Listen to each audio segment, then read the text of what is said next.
இயேசுவின் ஜெப கோபுரம் ஊழியங்கள் வழங்கும்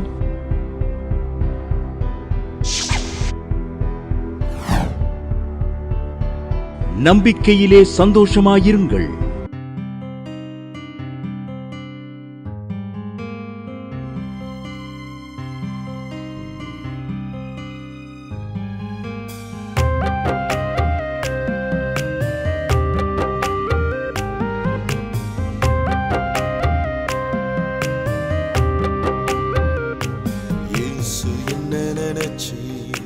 நான் உம்மை நினைக்கலையே, தேடி வந்தீர் நான் பார்க்கலையே.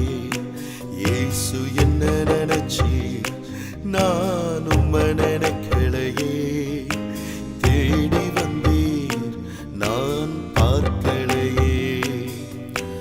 ஓ என் இயேசுவே,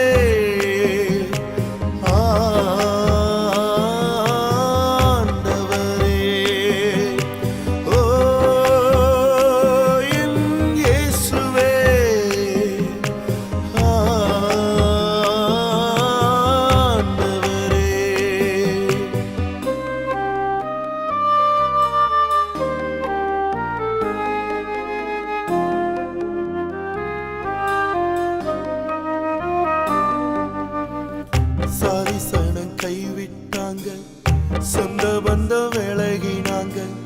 சாரிசனம் கைவிட்டாங்க, சொந்த பந்தம் விலகினாங்க.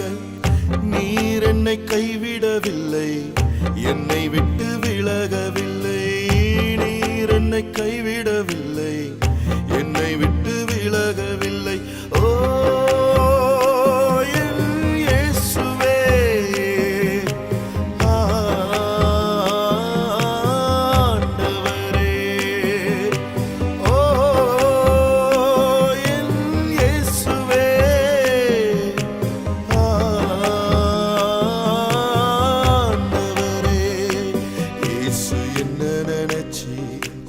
நான் உம்மை நினைக்கலையே, தேடி வந்தீர் நான் பார்க்கலையே.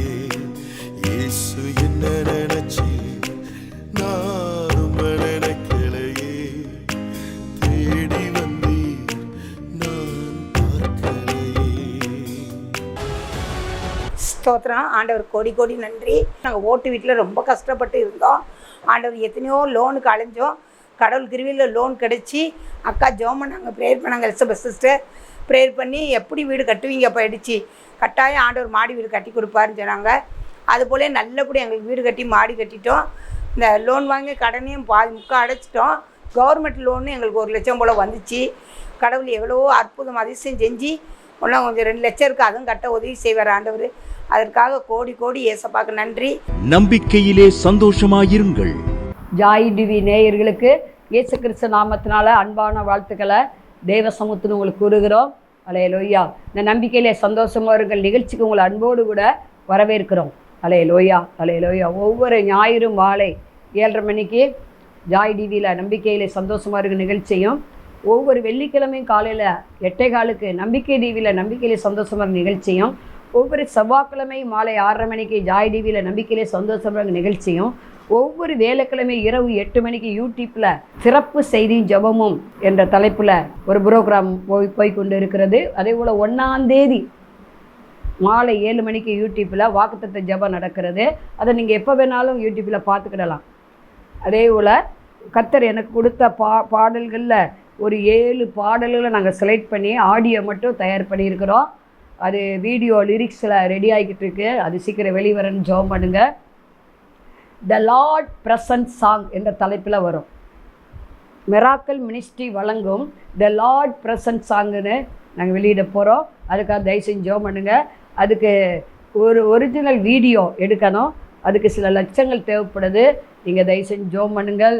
கர்த்தர் உங்களோடு இடைப்பட்டால் பேசினால் இந்த சுவிசேஷ ஊழியத்தில் நீங்களும் எங்களோடு இணைந்து சுவிசேஷத்தை உலக சுவிசேஷத்தை அறிவிக்கலாம். நீங்கள் உலகெங்கிலும் சென்று சர்வ சிருஷ்டிக்கும் என்ன செய்யுங்க, சுவிசேஷத்தை அறிவிங்கள். பிதா குமாரன் பரிசுத்த ஆவியின் நாமத்தால் ஞானஸ்தானம் கொடுத்தவர்களை சீசராக்குங்கள் ஆண்டவர் சொல்லியிருக்கிறார். உலகத்துக்கு எங்கும் எந்த ஊழியராலும் உலகத்தில் எல்லா இடங்களுக்கும் போக முடியாது. ஆனால் மீடியா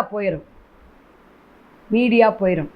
ஆகவே இந்த மீடியா ஊழியத்துக்கு நீங்கள் தயவு செஞ்சு உங்களால் முடிஞ்ச காணிக்கையை மாதம் அனுப்பும்படியாகவும், இந்த ஊழியங்களுக்காக ஒரு நிமிஷமாவது நீங்கள் ஜெபிக்கும்படியாகவும் தாழ்மையோடு அன்போடு கூட கேட்டுக்கொள்கிறோம். அல்லேலூயா. கர்த்தர் தாமே உங்களை ஆசீர்வதிப்பாராக. அடுத்து மெராக்கல் டிவின்னு நாங்கள் ஆரம்பிக்கலாம் அப்படின்னு ஜெபம் பண்ணிக்கிட்டு இருக்கோம். அதுக்கெல்லாம் ஒரு பைசா கிடையாது. விசுவாசித்தே ஆகவே பேசுகிறேன். அந்த வாக்குத்தத்தம்படி தான் நான் பேசிக்கிட்டு இருக்கேன். ஒரு நாள் நிச்சயம் வெளிவரும். கர்த்தர் என்ன செய்வார்? விசுவாசத்தை கனம் பண்ணுவார். அவருக்காக பேசுகிறதெல்லாம் அவர் செய்வார் கண்டிப்பாக. அல்லேலூயா. தலையை தாழ்த்தி ஜெபம் பண்ணுவோம். பரலோக பிதாவே, சோத்திரிக்கிறோம், துதிக்கிறோம். ஆவியான இறங்குவீராக. அபிஷேகம் இறங்கட்டும், வல்லமை இறங்கட்டும், பிரசனை மூடட்டும், கர்த்தருடைய கரம் தொடட்டும். ரீகா தாகா ராகா தீகா ரேகோ தூகோ ரோ ஓ ரீகா தாகா லீபா தாகா ராகா ஷேகா தீயா அந்தரலா வரபோ ஓ ரபோ தீக தீகா ரபோ சபதீக பபலா பரபோ. Thank you Jesus. அந்த தேவ செய்திக்கு விரோதமாக எழும்புற ஆயுதம் இயேசு கிறிஸ்து நாமத்தில் வாய்க்காமலே போவதாக. ஆவியானவரே இறங்க. கண்ணீரோடு அநேகர் இந்த டிவி பெட்டி முன்பாக அமர்ந்து பார்க்குறத நான் வணக்கன்னு நான் பார்க்குறேன். கர்த்தர் உன் கண்ணீரை கண்டேன்னு சொல்கிறார், உன் விண்ணப்பத்தை கேட்டேன்னு சொல்கிறார்.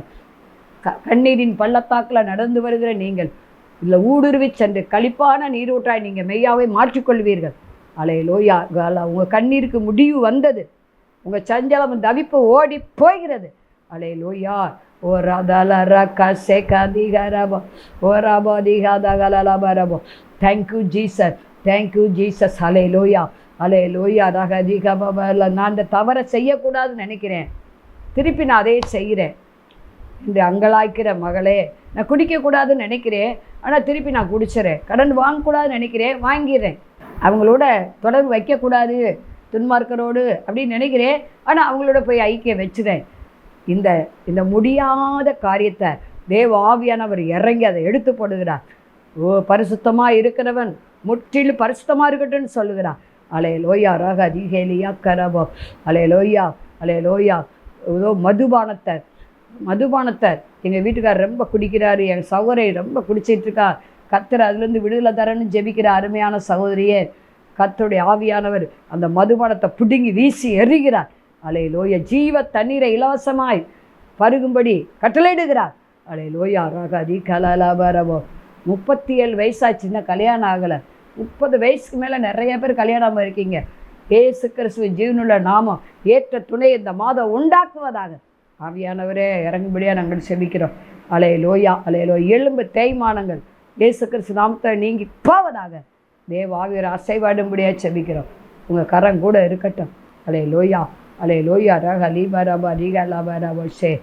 அல்லேலூயா. வேலையில் கர்த்தர் நேர்வழியாக நடத்துவேங்கிறார். படிப்பில் உங்களை நேர்வழியாக உங்கள் பிள்ளைகளை நடத்துவேன்னு சொல்கிறார்.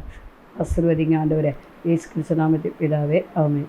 செய்தியுடைய தலைப்பு, அவர் சொல்ல ஆகும் கட்டளையிட நிற்கும்.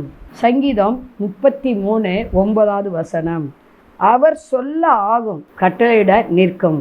ஆண்டவர் ஒரு வார்த்தை சொன்னாருன்னா அது அப்படியே நடக்கும். நம்ம எத்தனையோ பேரை சிபாரிசுக்கு கூப்பிடுவோம் இல்லையா? நீங்கள் ஒரு வார்த்தை சொல்லுங்கள். இன்றைக்கி ஒரு அதிகாரியை பிடிக்கணும்னா அவங்களுடைய பிஏ பிடிக்கணும். பிஏ படித்து அவங்க சொல்லுவாங்க, இப்போ லஞ்சம் இல்லாத இடமே இல்லைன்னு சொல்லலாம் என்ன இல்லையா? சில லஞ்சங்கள் கொடுக்கணும். இப்படி போய் நம்ம என்ன செய்யணும்? அவங்ககிட்ட பேசணும். அது என்ன செய்வாங்க? நாள் தள்ளிக்கிட்டே போவாங்க. இந்தா முடிஞ்சிடும், இப்போ வரும், அப்போ வரும். நிறைய பேர் எனக்கு ஃபோன் அடிப்பாங்க, ஏம்மா இப்போ வந்துடும் வேலை, அப்போ வந்துடும்னு சொல்கிறாங்க. இப்போ பணம் வந்துடும், அப்போ பணம் வந்து சொல்கிறாங்க. ஒரு சௌரி இப்படி சொன்னாங்க, என் கூட பிறந்த தம்பிம்மா ஒரு 2-3 தடவை என்கிட்ட நகையை வாங்கி அடமானம் வச்சு அவன் தேவிக்கு வச்சு திருப்பி கொடுத்துட்டான்.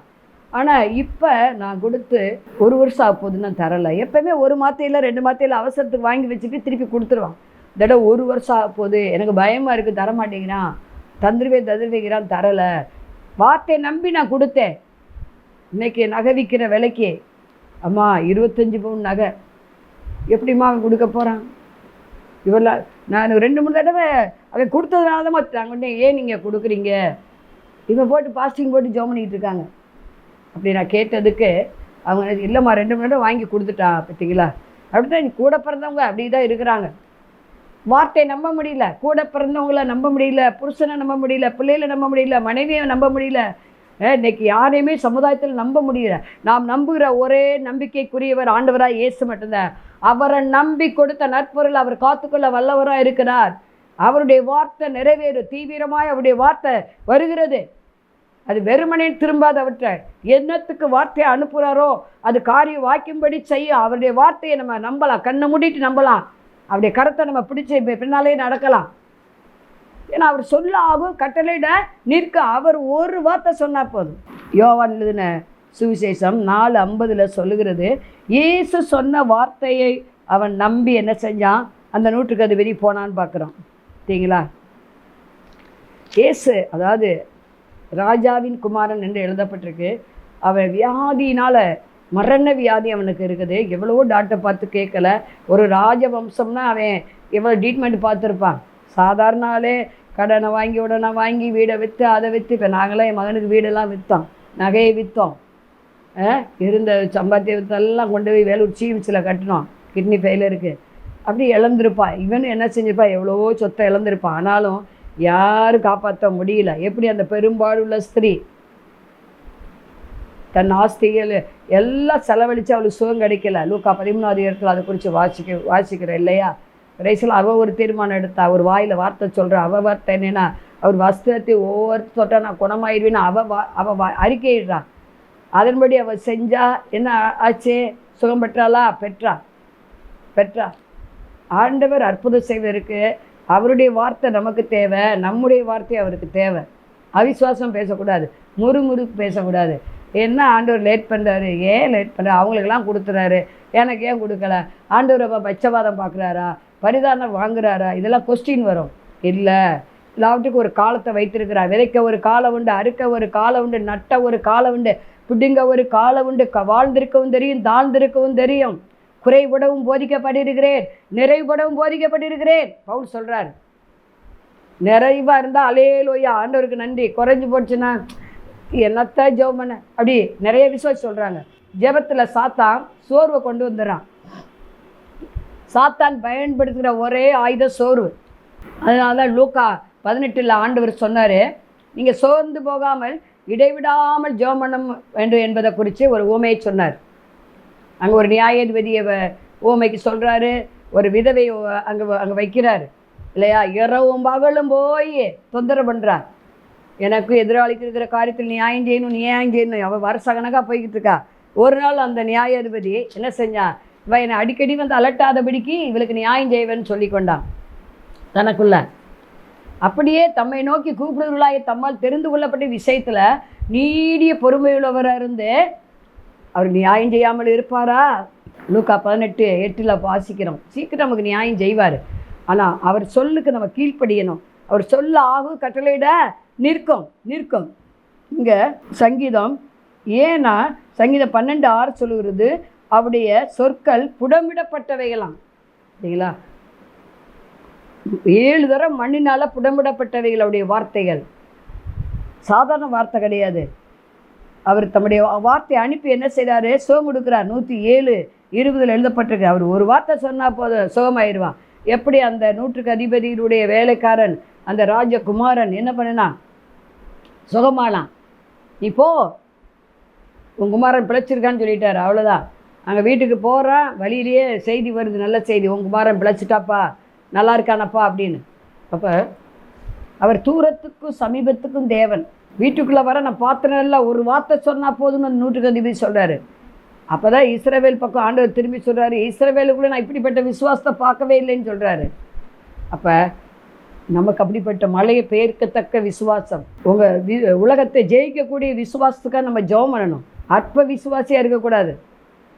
எனக்கு அவிசுவாசம் நீங்கும்படி எனக்கு உதவி செய்யுங்க ஆண்டவரே, இந்த அற்ப விசுவாசம் என்னை விட்டு நீங்கட்டும், கண்டு விசுவாசிக்கிற ஆவி என்னை விட்டு வெளியேறு, காணாமல் விசுவாசிக்கிற ஆவினால என்னை நிரப்புங்க. அப்படி நம்ம என்ன செய்யணும், கண்டிப்பாக ஜெபம் பண்ணணும். சரி, 139 சங்கீதம் 4, என் நாவில் சொல் பிறவாக்கு முன்னையே நம்ம என்ன பேச போகிறோன்னு அறிந்திருக்கிறார். நம்ம நாவில் சொல் பிறகு முன்னே நம்ம என்ன கேட்க போகிறோன்னு அவருக்கு தெரியும். யார்கிட்ட என்ன பேச போகிறோன்னு அவருக்கு நன்றாகவே தெரியும். அதனால் நம்ம எச்சரிக்கையாக இருக்கணும். நீதிமொழிகள் 10:19 சொல்கிறது, சொற்களின் மிகுதியினால் பாவம் இல்லாமல் போகாதான். சரிங்களா? சொற்களின் மிகுதினால் பாவம் இல்லாமல் போகாது. நம்ம வார்த்தைகள் சுருக்கமாக இருக்கணும். மத்தேயு 7:24, நான் சொல்லி இந்த வார்த்தையின்படி செய்யாதவன் எவனோ அவன் பாருங்க மணலின் மேல் வீடு கட்டுவனுக்கு ஒப்பா இருக்குன்னு சொல்கிறாரு. அவர் வார்த்தையின்படி நம்ம நடந்தோம்னா கற்பாறையின் மேல் வீடு கட்டின மனிதனுக்கு ஒப்பிடுறாரு. மழை வரும், பெருவெள்ளம் வரும், புயல் வரும், ஆனால் அந்த வீடு அசைக்க முடியாது, அசைக்க முடியாது. நீங்கள் நானும் இயேசு கிறிஸ்து மேல் அஸ்திபாரம் போட்டு கட்டணும். அவருடைய வார்த்தை வல்லமையுடையது, நிலைச்சிருக்கணும். இம்மைக்காக மட்டும் ஆண்டவரை பின்பற்றி வந்தோம், தொலைஞ்சோம், பரிதவிக்கப்பட்டு போயிடுவோம். மற்ற உலகத்தில் இருக்கிற அத்தனை ஜாதியில் பார்க்கல, ஜனங்களை பார்க்கல, நம்ம நிலைமை பரிதாபமாக ஆகி போயிடும். உறுதியாக ரூத்தை போல் நிற்கணும். மரணம் பிரித்தால் ஒழிய என்னை எதுவும் பிரிக்க முடியாது அப்படின்னு யோபு சொல்கிறாரு. நான் கொன்று போட்டால் ஆண்டவரை நம்புவேன், அவருடைய வார்த்தை நடக்கிறேங்கிறாரு. நீங்கள் நானும் அவருடைய வார்த்தையில் உறுதியாக இருந்தோம்னா நிச்சயம் என்ன செய்யும், அது அப்படியே நடக்கும். 1 சாமுவேல் 3:19 சொல்லுகிறது, அவருடைய வார்த்தை ஒன்று கூட தரையில் விழுகாதான். அவருடைய வாக்குத்தத்தங்கள் ஆமென்றோ ஆமேன் என்று இருக்கிறது. 119 சங்கீதம் 154 சொல்லுகிறது, அவருடைய வார்த்தை உயிர்ப்பிக்கக்கூடியதாக இருக்கிறது. முதலாவது சுகம் கொடுக்கக்கூடியதாக இருக்கிறது. ரெண்டாவதாக செத்து போனதை உயிர்ப்பிக்கக்கூடியதாக இருக்கிறது. அதை லாசருவை எழுப்பினார், எவிரி மகளை எழுப்பினாருன்னு பார்க்குறோம் நம்ம இல்லையா? பவுல் மூலம் ஐநேய் என்பவனை ஆண்டவர் உயிரோடு எழுப்பினாரா? எழுப்பினார். பேதுரு மூலம் தபித்தால எழுப்பினாரா? எழுப்பினார். சரி, ஏசாயா 44:26 சொல்லுகிறது, நான் என் ஊழியக்காரரின் வார்த்தையை நிலைப்படுத்துவேன். பார்த்தீங்களா? ஊழியக்காரர் வாயிலிருந்து புறப்படுகிற வார்த்தை ஆண்டவர் அப்படியே நடத்துவாராம். ஊழியக்காரர் மேலே என்னுடைய கரமும் அவருடைய சத்துருக்கு மேல் சினமும் இருக்குன்னு இருக்கு. அப்போ ஊழியக்காரர் மூலம் பேசுகிற வார்த்தையை செய்வார். அது மாத்திரமல்ல, 116 சொல்லுகிறது, அவருடைய வார்த்தை நம்மளை ஆதரிக்கக்கூடியதாக இருக்கிறது, அரவணிக்கக்கூடியதாக இருக்கிறது, அவருக்குள்ளே ஊன்ற கட்டக்கூடியதாக இருக்கிறது, உயிர்ப்பிக்கக்கூடியதாக இருக்கிறது. அதே போல் யோவான் 1:1 சொல்லுகிறது, ஆதியிலே வார்த்தை இருந்து, அந்த வார்த்தை தேவனாக இருந்தது, தேவனிடத்திலிருந்து வந்ததான். வார்த்தை தான் இயேசு தான் வார்த்தை என்பதை மறந்து போயிடக்கூடாது. அதே போல் அந்த வார்த்தை எங்கே தான் இருக்குது? நமக்குள்ளே தான் இருக்குது. யோவான் 1:14 சொல்லப்பட்டிருக்குது, வார்த்தை மாம்சமாயி கிருவினாலும் சத்தியத்தினாலும் நிறைந்தவராய் நமக்குள்ளே வாசம் பண்ணுகிறார். வார்த்தை இயேசு தான் வார்த்தை. அவர் நம்ம உள்ளத்தில் இருக்க விரும்புகிறார். இருதயத்துக்குள்ள வசனங்கள் இருந்தால் நிச்சயம் என்ன செய்யும்? நம்ம வாயிலிருந்து வசனத்தை சொல்ல என்ன செய்யாது? அப்படியே நடக்கும். ரோமர் 13:9 சொல்கிறது, கற்பனையின் பொருள் இந்த ஒரு வார்த்தையிலே என்ன செஞ்சுட்டு அடங்கி இருக்குது. பைபிள் வார்த்தை தான் கற்பனை. கலாத்தியர் 5:14 சொல்லுகிறது, அவருடைய பிரமாணங்களையும் கடைப்பிடித்து நம்ம என்ன செய்யணும்? நடக்கணும். இங்கே நம்ம பார்க்குறோம், யோவான் 15:7 எழுதப்பட்டிருக்கு, அவருடைய வார்த்தையில் நிலைத்திருந்தால் நம்ம மிகுந்த கனி கொடுப்போம். முதலாவது சுகம் உண்டாகும், வார்த்தையினால் நம்ம உயிர்ப்பிக்கப்படுவோம். அடுத்து அவர் வார்த்தை நம்மளை ஆதரிக்கும். 4வதாக நம்ம வருக வரை நிலைத்திருப்போம். பரலோகம் போகும் வரை எது நம்மளை அசைக்க முடியாது அவருடைய வார்த்தையில் நிலைத்திருந்தால். 5வதாக பார்க்குறோம், கனி கொடுப்போம். அடுத்து நம்ம பார்க்குறோம், அவருடைய வார்த்தை எப்படிப்பட்டது? உண்மையுள்ளது. தீத்து 3:8 அவருடைய வார்த்தை உண்மையுள்ளது.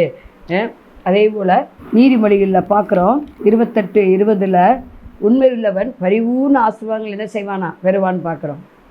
நீங்கள் நானும் உண்மையுள்ளவர்களாக இருக்கணும். உண்மையுள்ளவன் பரிபூர்ண ஆசீர்வாதங்களை பெறுவான்னு பார்க்குறோம். அப்போ அவருடைய வார்த்தையில் நம்ம உண்மையாக இருந்தோம்னா நமக்கு பரிபூர்ண ஆசீர்வாதங்கள் கண்டிப்பாக உண்டாகிறதுல சந்தேகமே இல்லை. அடுத்தபடியாக எபிரேயர் 13:3 சொல்லுகிறது, விசுவாசத்தினாலே நாம் உலகங்கள் தேவனுடைய வார்த்தையினால் உண்டாயிற்று என்றும் இவ்விதமாய் காணப்படுகிறவைகள் தோன்றப்படுகிறவர்களால் உண்டாகவில்லை என்றும் அறிந்திருக்கிறோம். சரிங்களா? நமக்காக ஆண்டவர் அவருடைய வார்த்தையை கொண்டு புது காரியங்களை உருவாக்குகிறார். ஒரு வேலை ஸ்தலத்தை உருவாக்குவார். ஒரு சகோதரி, அவங்க நல்ல ஃபெய்த்து, அவங்க மகன் +2 ரொம்ப கம்மியாக ஒரு 20 ஆண்டுகளுக்கு முன்பாக இருக்கும். ரொம்ப கம்மியாக வாங்கியிருந்தாங்க. காலேஜ் மதுரையில் கிடைக்கவே இல்லை, அந்த மார்க்குக்கு எங்கேயுமே கிடைக்கல. அவங்க சொன்னாங்க, ஆண்டோடைய வார்த்தை கண்டிப்பாக என்ன செய்யும், உருவாக்கும். என் மகளுக்காக ஒரு புது காலேஜை உருவாக்கும் அப்படின்னு சொல்லி சொன்னாங்க. என்ன இப்படி சொல்கிறாங்களே, ஏன்னா அவருடைய வார்த்தைக்கு வல்லமை இருக்குது சிஸ்டர். ஒரு ஆர்டர் போடுவார், ஒரு புதுசாக காலேஜ் திறக்கும்படி ஆர்டர் போடுவார். அதே மாதிரி அந்த வருஷம் அவங்க அந்த பாப்பா 1 வருஷம் கூட வீட்டிலேயே இருக்கலை, ரொம்ப குறைஞ்சமாக இருக்குது. ஒரு புது காலேஜ் ஓப்பன் பண்ணாங்க. 50% கீழே 40% மேலே உள்ளவங்களாம் முதல்ல எடுத்துக்கிட்டாங்க அவங்க. ஏன்னா அவங்க காலேஜுக்கு ஆள் சேர்க்கணும்ல. இந்த பிள்ளை கேட்ட குறிப்பே கிடச்சிருச்சு. இன்றைக்கி இப்போ லண்டனில் நல்லா வேலை பார்க்கா ஆண்டுடைய கிருபையால். அப்போ அவருடைய வார்த்தை நமக்காக சிருஷ்டித்து கொடுக்கக்கூடியதாக இருக்கிறது. ஆகவே நீங்கள் வேலையிலேயும் கவலைப்படாதீங்க, குழந்தையிலேயும் கவலைப்படாதீங்க. உங்களுக்காக கர்ப்பப்பையில் ஒரு கருவை அவருடைய வார்த்தை உருவாக்கக்கூடும். திருமணத்துக்கு மாப்பிள்ளை அவரால் கொடுக்கறதுக்கு கூடும், கண்டிப்பாக கூடும். அவரால் கூடாதது ஒன்றுமே இல்லை. அசுத்தாவியை துரத்த, பிசாசின் வல்லமையை முறிக்க ஆண்டுடைய வார்த்தையினால் கூடும். லூக்கா 4:36 அதைத்தான் நமக்கு வாசிக்கிறோம். ஒரு வார்த்தை சொன்னால் போதும், ஒரு அற்புதம் என்ன செய்யும், நடக்கும், கண்டிப்பாக நடக்கும். அப்பாலை போ சாத்தானேன்னு சொன்னால் போயிடும். லூக்கா 10:19 எழுதப்பட்டிருக்கிறது, சத்துருவின் சகல வல்லமை மேற்கொள்ளவும் சாத்தானின் எல்லா வல்லமையும் மேற்கொள்ளவும் நான் உங்களுக்கு அதிகாரம் கொடுத்துருக்கிறேன், ஒன்று உங்களை சேதப்படுத்தாது. பார்த்தீங்களா, சர்ப்பங்களை மிதிக்க, தேள்களை மிதிக்க, சத்துருவின் சகல வல்லமை மேற்கொள்ள நமக்கு அதிகாரம் கொடுத்துருக்கிறாரு. அப்பாலைவோ சாத்தானா போயிடும். ஊடித்து நாங்கள் எத்தனையோ பிசாசுகள் ஓடுறதை பார்த்துருக்கோம். அப்படியே கீழே படுத்துக்கிட்டு போக மாட்டேங்க, உருளும். நாக்கை கீழே எவ்வளவு தொங்க போட முடியுமோ தொங்கப்படும். கண்ணை எந்த அளவுக்கு மேலே முழிக்க முடியுமோ முழிக்கும். வல்லமை உண்டுன்னு சொல்லி பாடுவோம். ரத்தத்தால் ஜெயம். அப்படி ஆண்டோடைய ரத்தத்தை வல்லமையை குறிச்சோம் பாடிக்கிட்டே இருக்கும்போது அது என்ன செய்யும், போறேன்னு எரியுதேன்னு சொல்லிட்டு ஓடியே போயிடும்.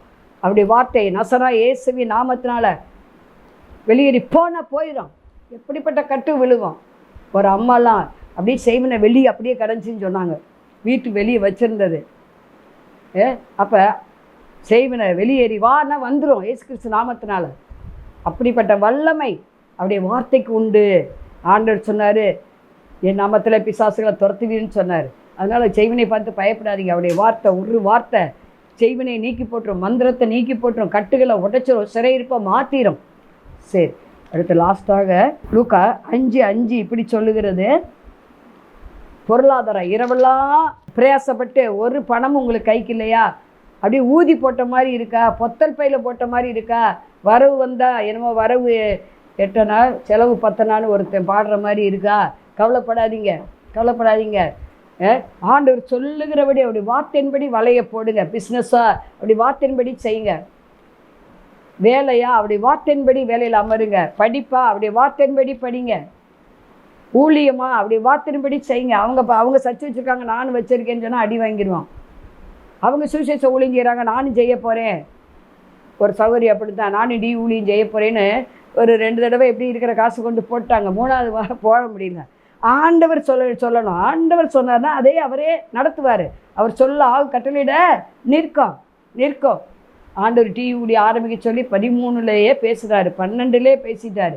12வது வருஷம் நாங்கள் வைக்கலை, 13வது வருஷமும் போடலை, 14வது வருஷம் போல, 15 போல, 4 வருஷம் அதுக்காக ஜெபம் பண்ணோம். ஆண்டுடைய நேரம் 16வது வருஷம் வந்துச்சு.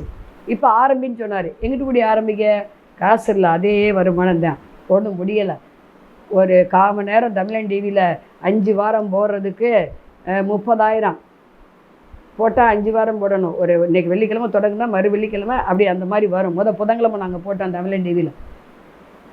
அப்போ காசு இல்லை. அப்போ நான் ஜெபம் பண்ண, ஆண்டவரே எங்கே போகுது காசுக்குன்னு ஆண்டவர் பேசினார். நீ சிறு சேமிப்பு ஒரு சின்ன மாதம் போட்டு பேங்கில் சேர்த்து வச்சிருக்கல, அது 30,000 இருக்கா? ஆமாம் இருக்கு ஆண்டவரே, அதை எடுத்து போடுனார். என் ஜீவனத்துக்கு உண்டானதை போட்டேன். நான் அதை எடுத்து நான் நினச்சேன், எங்கள் வீட்டுக்கார்ட்ட கேட்டேன். அவர் இல்லைம்மா வேண்டான்னு சொல்லுவாராங்கன்னு பார்த்தா நான் எடுத்தாந்தே கொடுத்துட்டார் என்கிட்ட. அப்படி ஆரம்பித்ததான் இந்த டிவி ஊழியம். நிறைய பேர் இந்த டிவியை பார்த்துட்டு எங்களுக்கு உதவி செய்ய முடியுமா அப்படி இப்படின்னு கேட்பாங்க. கத்தட்டை வாங்கி கத்தரிக்கே செலவழிக்கிறோம், அவ்வளோதான், வேறு ஒன்றுமே இல்லை. நீங்கள் நல்லா தெரிஞ்சுக்கணும் ஊழியத்தை பற்றி. சரி, மத்தேயு அவருடைய வார்த்தை உயிர்ப்பிக்கக்கூடியதாக இருக்கிறது. அதே போல் எலும்புகள் உயிரடையும். எலும்பு தேய்மானமாக ஒரு ஒரு ஒரு வாலிப மக டாக்டர் படிச்சுட்டு இருந்தா, அவளுக்கு எலும்பில் கேன்சர். எலும்பில் அந்த இப்போ என்னென்னா அந்த எலும்பில் உள்ள அந்த திசுவை எடுத்து அந்த பிள்ளைக்கு வைக்கணுமா. அப்போ அந்த அவங்க வந்து நம்ம டிவி ப்ரோக்ராம் பார்த்துக்கிட்டே இருப்பாங்க. மதுரையில் தான் மீனாட்சி மிஷனில் ட்ரீட்மெண்ட்டு. அவங்க அம்மா ஒரு டீச்சரு வந்துட்டாங்க. அப்போ நம்மளை எப்படியாவது கான்டாக்ட் பண்ணணும், நம்மளை வர வைக்கணும்னு நினச்சாங்க. என் மகளுக்கு இந்த மாதிரி டாக்டருமா வந்து படிக்க வச்சுக்கிட்டு இருந்தோம், இந்த மாதிரி எலும்பில் கேன்சர்னு சொல்லிட்டாங்க. ஏன்னா எசேக்கியேல் 37:4 சொல்லப்படுறது, எலும்புகள் உயிர் அடையுமா ஆண்டவர் சொன்னார். இந்த எசேக்கியா பார்த்து கேட்டார், ஆண்டவரே நீரே அறிவீர். அப்போ எலும்புகளில் ஆண்டவர் என்ன செய்ய, உயிர் அடையுமா, என் ஆவியை அனுப்புவேன் அப்பொழுது உயிர் அடைவீர்கள்.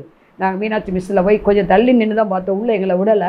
அந்த பாப்பா மொட்டை போட்டிருந்தா உடனே உயிருக்கு போராடிக்கிட்டு இருக்கா, கீமோ கொடுத்து வச்சுருக்காங்க. போய் ஜோம் பண்ணிட்டு வந்தோம், உபவாசத்தோடு கூட நான் எங்கள் வீட்டுக்காரன் போய் ஜோம் பண்ணிட்டு வந்தோம். கர்த்தர் பெரிய ஒரு மிராக்கிள் பண்ணார், எலும்புகள் உயிர் அடைஞ்சிச்சு. அவங்க அப்பா எலும்பு எடுத்து அதிலேருந்து வச்சாங்கன்னு நினைக்கிறேன், போன் இது. அப்போ ஆண்டவர் பெரிய ஒரு மிராக்கிள் பண்ணார். இன்றைக்கி அவன் நல்லா இருக்கா, டாக்டர் படிக்க முடியல, வேறு படித்து வேலையிலும் இருக்கா. கர்த்தருடைய நாமம் மகிமைப்படட்டும். தூத்துக்குடியை சேர்ந்தவங்க. அப்போ ஆண்டவரால் முடியும், அவர் சொல்ல ஆகும், கட்டளை நிற்கும். இயேசு கிறிஸ்து நாமத்தில் அந்த கேன்சர் வியாதி நீங்கி போ, எலும்புகள் நின்னம்பளதாகட்டும், எலும்புகளுக்கு ஆவியை அனுப்புகிறே இயேசு கிறிஸ்து நாமத்தினால, இயேசுவின் ஜீவன் இறங்கட்டும்னு சொல்லி ஜெபம் பண்ணிட்டு வந்தோம். கர்த்தர் பாருங்க படிவூன சோத்தை நீண்ட ஆயிலையும் கொடுத்தார். தலையை தாழ்த்தி ஜெபம் பண்ணுவோம். பரலோக பிதாவே, நாங்கள் சோத்திரிக்கிறோம், துதிக்கிறோம். அவர் சொல்ல ஆகும், கட்டளையில் நிற்கும். ஆமென். ஆண்டவரே, ஆவியானவரே இறங்க. இதை பார்த்து கொண்டே என்னென்ன ப்ராப்ளங்கள் இருக்கோ இயேசு கிறிஸ்து நாமத்தில் நீங்கி போவதாக. சொத்து வர வேண்டிய சொத்து இயேசு கிறிஸ்து நாமத்தில் வருவதாக. விற்க வேண்டிய இடம் நசரா இயேசு நாமத்தில் விற்பனை ஆவதாக. அல்லேலூயா. ரக அதிகாலாராபாஷே. ஆண்டவரே, பதவி ப்ரமோஷன் இல்லாதவங்களுக்கு பதவி ப்ரமோஷன் இயேசு கிறிஸ்து நாமத்தில் உண்டாவதாக. அல்லேலூயா. ரக அதிகாபாபா லாபரபா ரீகபிகா லாபரபா. மூளையில் கட்டி இயேசு கிறிஸ்து நாமத்தில் சொஸ்தமாவதாக. இயேசு கிறிஸ்து நாமத்தில் சுகமாவதாக. கை ப்ரெஷர் இயேசு கிறிஸ்து நாமத்தில் நார்மல் ஆவதாக. அல்லேலூயா. அல்லேலூயா. இளம்பில வாதங்கள் இயேசு கிறிஸ்து நாமத்தில் நீங்கி போவதாக. ஆவியானவர் இறங்குவாராக. இதை பார்க்குற ஒவ்வொருவரை எல்லாவற்றிலும் வாழ்ந்து சுகமாக இருக்க பண்ணுங்க. இயேசு கிறிஸ்து நாமத்தை பிதாவே, ஆமென். மாணவர்களே, அதிசய கல்வாரி ஊழியங்கள் மூலம் ஒவ்வொரு மாதமும் தேவனால் எல்லாம் கூடும் பத்திரிகையை நாங்கள் வெளியிடுகிறோம். தேவ சமூக பாடல்கள் DVD, ACD இந்த பாடல்களை நாங்கள் வெளியிடுகிறோம். அதிசய கல்வாரி ஊழியம் இது தீர்க்க தரிசன ஜெப ஊழியமாக நடைபெறுகிறது. இந்த ஊழியங்களுக்காக ஜெபிக்க, காணிக்கையை அனுப்ப தாங்க மறவாதிருங்கள். ஜெபிக்கிற, கொடுக்கிற, உழைக்கிற உங்கள் ஒவ்வொருவரையும் ஆண்டவர் தாமே ஆபிரகாமை ஆசீர்வதித்தது போல சகல விதத்திலும் உங்களை ஆசீர்வதிப்பாராக. ஆமென். அன்பிற்குரியவர்களே, இந்த ஊழியத்தை உங்கள் காணிக்கைகளால் தாங்குபவர்களின் கவனத்திற்கு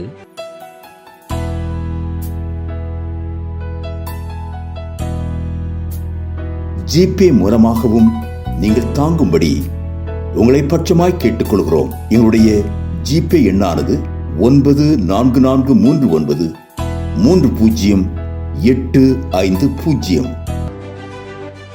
எங்களது முகவரி சகோதரி எலிசபெத் சுந்தர்ராஜன், எண் 27, பொதிகை தெரு, குழந்தை சாமி நகர், வண்டியூர், மதுரை 20.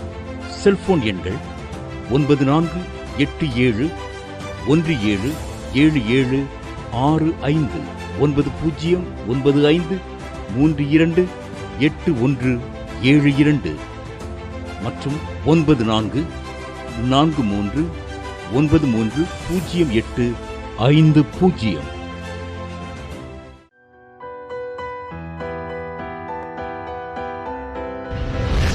கர்த்தர் உங்களை ஆசீர்வதிப்பாராக.